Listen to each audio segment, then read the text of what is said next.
आशुतोष शशांक शेखर चंद्रमौलि चिदंबरा कोटि कोटि प्रणाम शंभो कोटि नमन दिगंबरा कोटि नमन दिगंबरा। श्री शिवाय नमस्तुभ्यम। आप सभी को पवित्र श्रावण महीने की हार्दिक शुभकामनाएं। भगवान भोलेनाथ और माता पार्वती कृपा आप पर और आपके परिवार पर सदैव बनी रहे। आज आप सुनेंगे श्रावण सोमवार व्रत की कथा। वीडियो पसंद आए तो लाइक कीजिएगा और चैनल में अभी नए हैं तो प्लीज़ चैनल को सब्सक्राइब कीजिएगा और कमेंट में हर हर महादेव लिखिएगा। आइए शुरू करते हैं श्रावण सोमवार व्रत की कथा। कथा के अनुसार अमरपुर नामक में एक धनी व्यापारी रहता था। दूर दूर तक उसका व्यापार फैला हुआ था। नगर में उस व्यापारी का सभी लोग मान सम्मान करते थे। इतना सब कुछ होने पर भी वह व्यापारी अंतर मन से बहुत दुखी था, क्योंकि उस व्यापारी का कोई पुत्र नहीं था। दिन रात उसे एक ही चिंता सताती रहती थी, उसके मृत्यु के बाद उसके इतने बड़े व्यापार और धन संपत्ति को कौन संभालेगा। पुत्र पाने की इच्छा से वह व्यापारी प्रति सोमवार भगवान शिव की व्रत पूजा किया करता था। सायंकाल को व्यापारी शिव मंदिर में जाकर भगवान शिव के सामने घी का दीपक जलाया करता था। उस व्यापारी की भक्ति को देखकर एक दिन माँ पार्वती ने भगवान श्री शिवशंकर से कहा कि हे प्राणनाथ, यह व्यापारी आपका सच्चा भक्त है। कितने दिनों से यह सोमवार का व्रत और पूजा नियमित कर रहा है। भगवान इस व्यापारी की मनोकामना को पूर्ण करें। भगवान शिव ने मुस्कुराते हुए कहा कि हे पार्वती, इस संसार में सबको उसके कर्म के अनुसार ही फल की प्राप्ति होती है।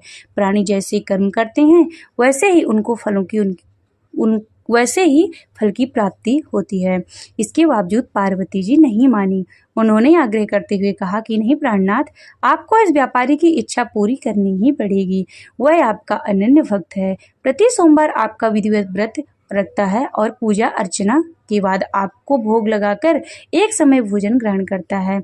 आपको इसे पुत्र प्राप्ति का वरदान देना ही होगा। पार्वती का इतना आग्रह देखकर भगवान शिव ने कहा कि तुम्हारे आग्रह पर मैं इस व्यापारी को पुत्र प्राप्ति का वरदान देता हूँ, लेकिन इसका पुत्र 16 वर्ष की आयु से अधिक जीवित नहीं रहेगा। उसी रात भगवान शिव ने स्वप्न में उस व्यापारी को दर्शन देकर उसे पुत्र प्राप्ति का वरदान दिया और कहा कि उसके पुत्र को 16 वर्ष तक ही जीवित रहने की बात बताई। भगवान के वरदान से व्यापारी को बहुत ही खुशी हुई, लेकिन पुत्र की अल्पायु की चिंता से उसे उस खुशी को नष्ट कर दिया। व्यापारी पहले की तरह सोमवार का व्रत विधि पूर्वक व्रत करता रहा। कुछ महीने पश्चात उसके घर अति सुंदर पुत्र उत्पन्न हुआ। पुत्र जन्म से व्यापारी के घर में खुशियां भर गई। बहुत धूमधाम से पुत्र जन्म का समारोह मनाया गया। व्यापारी को पुत्र जन्म की अधिक खुशी नहीं हुई, क्योंकि उसे पुत्र की अल्पायु के रहस्य का पता था। यह रहस्य घर में किसी को मालूम नहीं था। विद्वान ब्राह्मणों ने उस पुत्र का नाम अमर रखा। जब अमर 12 वर्ष का हुआ तो शिक्षा के लिए उसे वाराणसी भेजने का निश्चय किया। व्यापारी ने अमर के मामा दीपचंद को बुलाया और कहा कि अमर को शिक्षा प्राप्त करने के लिए वाराणसी छोड़ाओ। अमर अपने मामा के साथ शिक्षा प्राप्त करने के लिए चल दिया। रास्ते में जहाँ भी अमर और दीपचंद रात्रि में विश्राम के लिए ठहरते, वहीं यज्ञ करते और ब्राह्मणों को भोजन कराते थे। लंबी यात्रा के बाद अमर और दीपचंद एक नगर में पहुंचे। उस नगर के राजा की कन्या के विवाह की खुशी से पूरे नगर को सजाया गया था। निश्चित समय पर बारात आ गई, लेकिन वर का पिता अपने बेटे के एक आंख के काने होने के कारण बहुत चिंतित था। उसे इस बात का भय सता रहा था कि राजा को इस बात का पता चलने पर कहीं वह विवाह से इनकार न कर दे, इससे उसकी बदनामी होगी। वर के पिता ने अमर को देखा तो उसके मस्तिष्क में एक विचार आया। उसने सोचा, क्यों न इस लड़के को दूल्हा बनाकर राजकुमार से विवाह करा दूं। विवाह के बाद इसको धन देकर विदा करा दूंगा और राजकुमारी को अपने नगर ले जाऊंगा। वर के पिता ने इसी संबंध में अमर और दीपचंद से बात की। दीपचंद ने धन मिलने के लालच में वर के पिता की बात को स्वीकार कर ली। अमर को दूल्हे के वस्त्र पहनाकर राजकुमारी चंद्रिका से विवाह करा दिया गया। राजा ने बहुत सा धन देकर राजकुमारी को विदा किया। अमर जब लौट रहा था तो सच नहीं छिपा सका और उसने राजकुमारी की ओढ़नी पर लिख दिया। राजकुमारी चंद्रिका, तुम्हारी विवाह तो मेरे साथ हुआ था। मैं तो वाराणसी में शिक्षा प्राप्त करने जा रहा हूँ। जब तुम्हें जिस नवयुवक की पत्नी बनना पड़े तो वह कान्हा है। जब राजकुमार ने अपनी ओढ़नी पर लिखा हुआ पढ़ा तो उसने काने लड़के के साथ जाने से इनकार कर दिया। राजा ने जब सब बातें जानकर राजकुमारी को महल में रख लिया। उधर अमर अपने मामा दीपचंद के साथ वाराणसी पहुंच गया। अमर ने गुरुकुल में पढ़ना शुरू कर दिया। अमर की आयु जब 16 वर्ष की पूरी हुई तो उसने एक यज्ञ की समाप्ति पर ब्राह्मणों को भोजन कराया और खूब अन्य वस्त्र दान किया। रात को अमर ने अपने शयन कक्ष में सो गया। शिव के वरदान के अनुसार शयन अवस्था में ही अमर के प्राण पखेरु उड़ गए। सूर्योदय पर मामा अमर को मृत देखकर रोने पीटने लगा। आसपास के लोग भी इकट्ठे होकर दुख प्रकट करने लगे। मामा के रोने विलाप करने के स्वर समीप से गुजरते हुए भगवान शिव और माता पार्वती ने भी सुनी। पार्वती जी ने भगवान से कहा कि प्राणनाथ, मुझसे इसके रोने का स्वर सहन नहीं हो रहा। आप इस व्यक्ति के कष्ट को अवश्य दूर करें। भगवान शिव ने माता पार्वती के साथ अदृश्य रूप में समीप जाकर अमर को देखा तो पार्वती जी से बोले कि पार्वती, यह तो उसी व्यापारी का पुत्र है जिसे मैंने 16 वर्ष की आयु का वरदान दिया था। इसकी आयु तो पूरी हो गई। पार्वती जी ने भगवान शिव से निवेदन किया कि हे प्राणनाथ, आप इस लड़के को जीवित करें, नहीं तो इसके माता पिता पुत्र की मृत्यु के कारण रो रो कर अपने प्राण को त्याग देंगे। इस लड़के का पिता तो आपका परम भक्त है, वर्षों से सोमवार का व्रत करते हुए आपको भोग लगा रहा है। पार्वती के आग्रह करने पर भगवान शिव ने उसी लड़के को जीवित होने का वरदान दे दिए और कुछ ही पल में वह जीवित होकर उठकर बैठ गया। शिक्षा समाप्त करके अमर मामा के साथ अपने नगर की ओर चल दिया। दोनों चलते हुए उसी नगर में पहुंचे जहां अमर का विवाह हुआ था। उस नगर में भी अमर ने यज्ञ का आयोजन किया। समीप से गुजरते हुए नगर के राजा ने यज्ञ का आयोजन देखा। राजा ने अमर को तुरंत पहचान लिया। यज्ञ समाप्त होने पर राजा अमर और उसके मामा को महल में ले गया और कुछ दिन उन्हें महल में रखकर बहुत सा धन वस्त्र देकर राजकुमारी के साथ विदा किया। रास्ते में सुरक्षा के लिए राजा ने बहुत से सैनिकों को भी साथ भेजा। दीपचंद ने नगर में पहुंचते ही एक दूत को घर भेजकर अपने आगमन की सूचना भेजी। अपने बेटे अमर के जीवित वापस लौटने की सूचना से व्यापारी बहुत प्रसन्न हुआ। व्यापारी ने अपनी पत्नी के साथ स्वयं को एक कमरे में बंद कर रखा था। भूख प्यासे रहकर व्यापारी और उसकी पत्नी बेटे की प्रतीक्षा कर रहे थे। उन्होंने प्रतिज्ञा कर रखी थी कि यदि उन्हें अपने बेटे की मृत्यु का समाचार मिला तो ये दोनों अपने प्राण को त्याग देंगे। व्यापारी अपनी पत्नी को और मित्रों के साथ नगर के द्वार पर पहुंचा। अपने बेटे के विवाह का समाचार सुनकर पुत्र वधू राजकुमारी चंद्रिका को देखकर उनकी खुशी का ठिकाना न रहा। उसी रात भगवान शिव ने व्यापारी के स्वप्न में आकर कहा कि हे श्रेष्ठी, मैंने तेरे सोमवार के व्रत करने और व्रत कथा सुनने से प्रसन्न होकर तेरे पुत्र को लंबी आयु प्रदान की है। व्यापारी बहुत प्रसन्न हुआ। सोमवार का व्रत करने से व्यापारी के घर में खुशियां लौट आईं। शास्त्रों में लिखा है कि जो स्त्री पुरुष सोमवार का विधिवत व्रत करते हैं और व्रत कथा सुनते हैं, उनकी सभी इच्छाएं भगवान भोलेनाथ अवश्य पूर्ण करते हैं। श्री शिवाय नमस्तुभ्यं। श्री शिव चालीसा।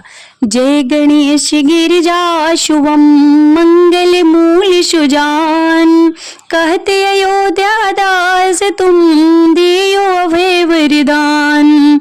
जय गिरिजापति दीन दयाला, सदा करत संतन प्रतिपाला। भाल चंद्रमा शोहतनी के कानन कुंडल नांग फनीक के अंग गौर शिर गंगे बहाए। मुंड माल तन छार लगाए, वस्त्र खाल वाघांबर शोहे। छवि को देखे नाग मुनि मोहे। मैं मातु को हवे दुलारी, वाम अंग सोहत छवि न्यारी।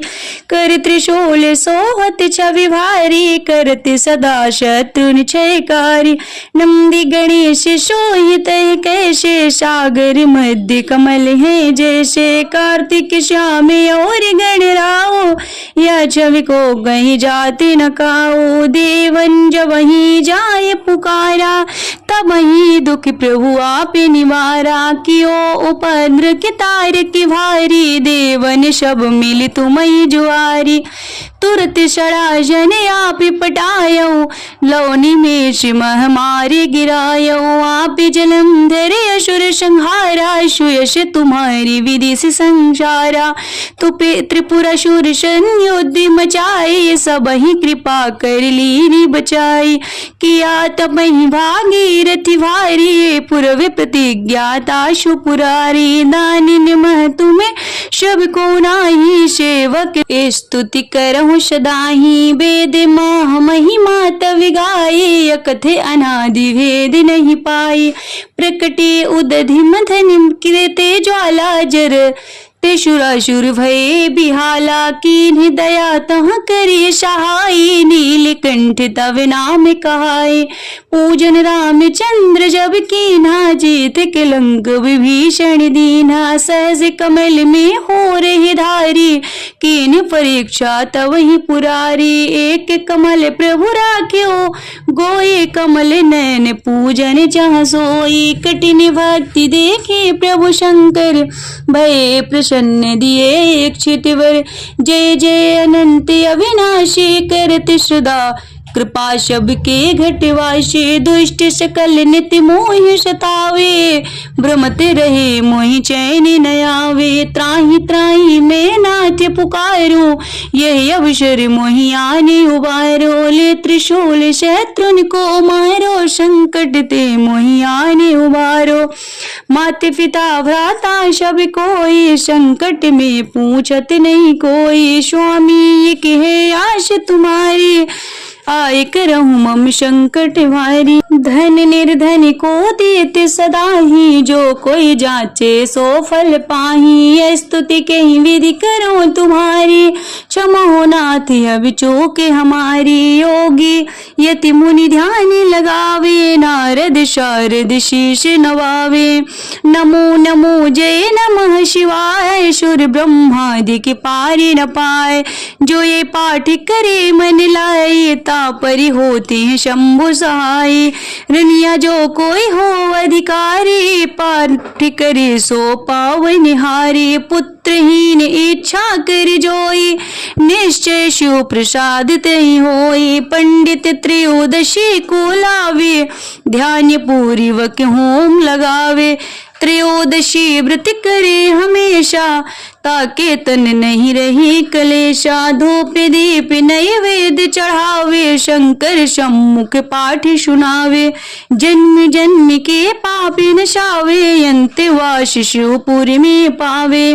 कहो अयोध्या दास तुम्हारी, जान सकल दुख हरहूँ हमारी। नित्य नेम कर प्रात ही, पाठ करो 40, तुम मेरी मनोकामना पूर्ण करो जगदीश।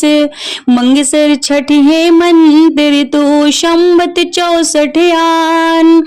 स्तुति 40 शिव ही, पूर्ण की कल्याण।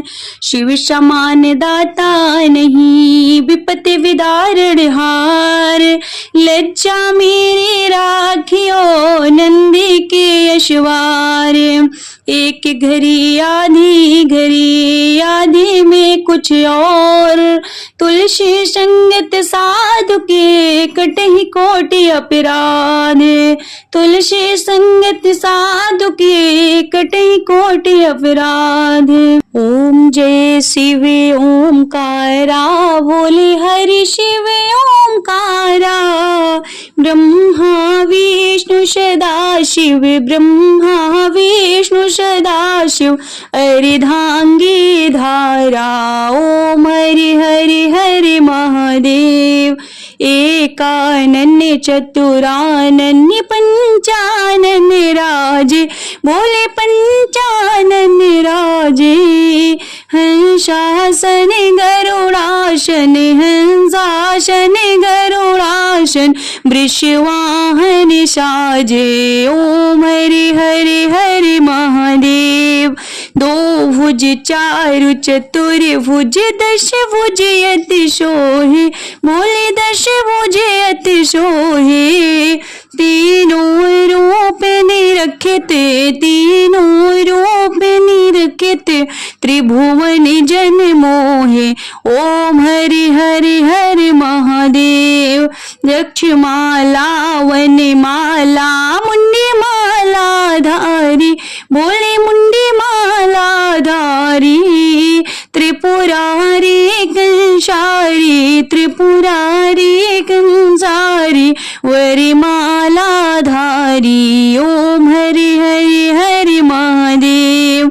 श्वेतांबरी पीतांबरी बाघांबरी अंगे, बोले बाघांबरी अंगे, शनकादिक ब्रह्मादिक, शनकादिक ब्रह्मादिक, भूतादिक संगे।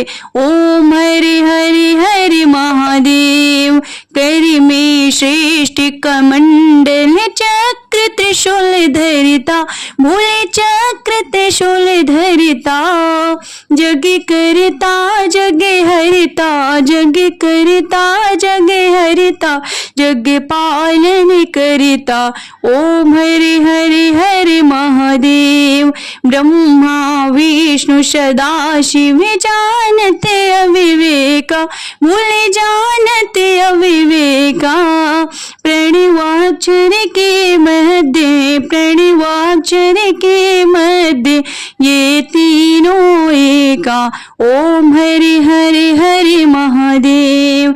काशी में विश्वनाथ विराजते, नंदे ब्रह्मचारी, बोले नंदे ब्रह्मचारी, नित्य उठे भोग लगावत, नित्य उठे भोग लगावत, महिमायति भारी। ओम हरि हरि हरि महादेव।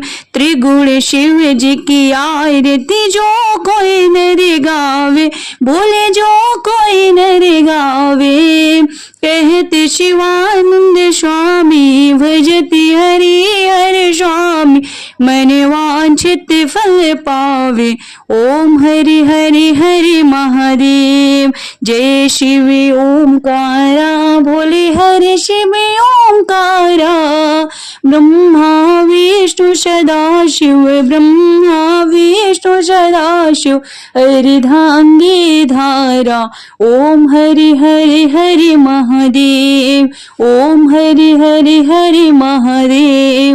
ओम हरि हरि हर महादेव। नमः पार्वती पते, हर हर महादेव।